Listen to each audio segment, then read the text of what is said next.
Well, Mary Kay, we got to meet Todd Haley today, the Browns' new offensive coordinator. He was officially introduced to the media today. So comes over from Pittsburgh. He's going to be kind of running a little bit of a hybrid. His offense, Hugh Jackson's offense. I mean, what can we really expect out of Todd Haley? Well, I think for all intents and purposes, it will have to be Todd Haley's offense. He's not going to come in here and call Hugh Jackson's plays. He's going to come over here. It's going to be his terminology, the language that he speaks, and what he's been so successful with in Pittsburgh. And I think this is huge because for Hugh Jackson to give up play calling and basically control over his offense, that's just a big step for him.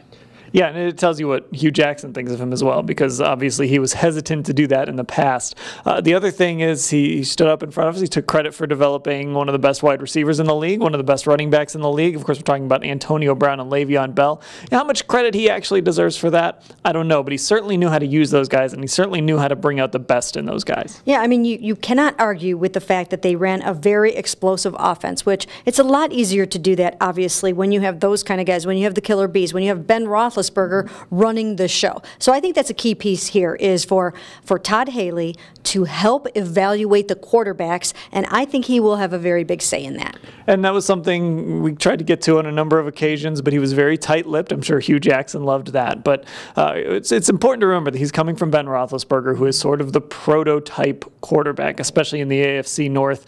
Of course, Baker Mayfield is on the other side of that scale. There's a couple other guys that maybe fit that prototype. How much say do you think he's going to have as far as that's concerned? I think he will have a big say. I don't think that that Hugh Jackson or even John Dorsey, would have agreed to bring him in here unless they really felt comfortable letting him have that kind of authority. I mean, he's going to be running this offense. They want him to be comfortable with the quarterback that he has. So I think he's going to have a large voice in it, and I think Hugh Jackson will have a bigger voice, a much bigger voice than he has in the past. Of course, that's the most important thing that they have to figure out, the quarterback position. Todd Haley, his dad played for the Steelers, worked for the Steelers, said he grew up kind of hating the Browns. Well, now he's got to pack up all that Steelers stuff. He loves the Browns now. He's the new offensive coordinator. We'll have full coverage of everything he had to say today at cleveland.com/Browns.